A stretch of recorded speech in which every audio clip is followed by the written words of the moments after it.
या ठिकाणी मी मोठे बटाटे 2 कापून घेतले आहेत.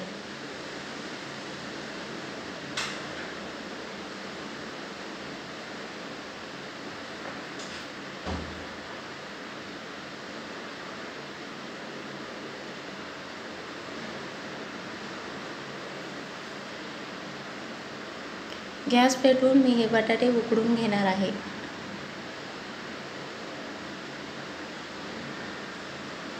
बटाटे आपले उकडून झालेले आहेत. बटाटे थंड करून या ठिकाणी आपल्याला याची साल काढून घ्यायची आहे.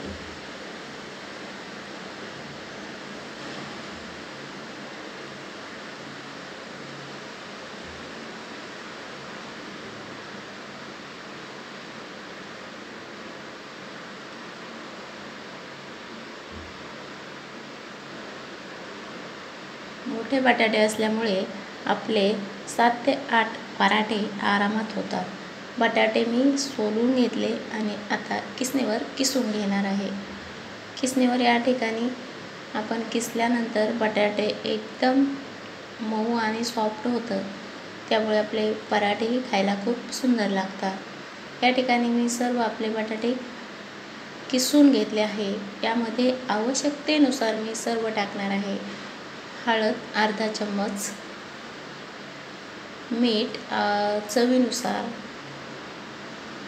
तिखट अर्धा चम्मच आणि मॅगी मसाला.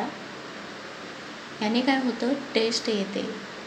तसेच हे पीठ मी या ठिकाणी अर्धा किलो आणलेलं आहे. यामध्ये मी पाव किलो पीठ ॲड केलं आहे. हे पीठ मी एकत्र व्यवस्थित मॅच करून घेणार आहे, मळून घेणार आहे, जेणेकरून आपल्याला नंतर पराठे एकदम सॉफ्ट होते. या ठिकाणी मी हे पीठ पूर्ण मळून घेतलेलं आहे आणि छोटे छोटे गोळे करून आपल्याला दोन्ही साईडला थोडं थोडं तेल लावून चपातीसारखं लाटायचं आहे, जेणेकरून पराठे एकदम नरम आणि स्मूथ होतील.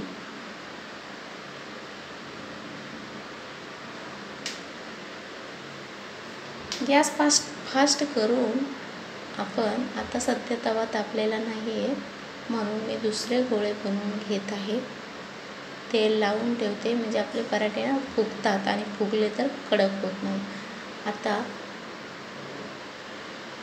सर्व पिठाचे गोळे मी तयार करून घेणार आहे.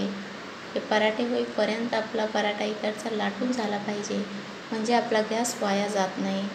असे छोटे छोटे गोळे आपण करून घ्यायचे आहेत. आतमध्ये तेलाचं थोडं तेल लावून गोळे करून ठेवायचे आहेत, जेणेकरून आपल्याला लाटायला सोपं पडेल. पराठा एकदम पुरणपोळीसारखा वाटतोय, खायला पण खूप चविष्ट आणि टेस्टी झालेला आहे. त्यामुळे असं वाटतं की पुरणपोळीच आहे, पण आलू पराठा खूप सुंदर, नरम, स्मूथ झालेला आहे. असे गोळे करून पटापट आपण 10 ते 15 मिनिटात पराठे बनवून नाश्त्याला खाऊ शकतो.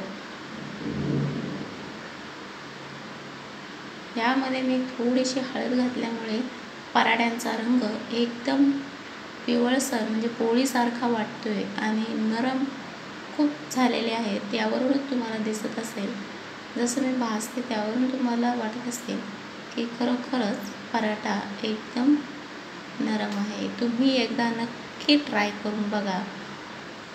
एकदा पराठे केले तर आपल्याला सारखं करायचं मन होईल, कारण टेस्टीच एवढे होतात ना की आपण नाश्त्याला सर्वांना देऊ शकतो.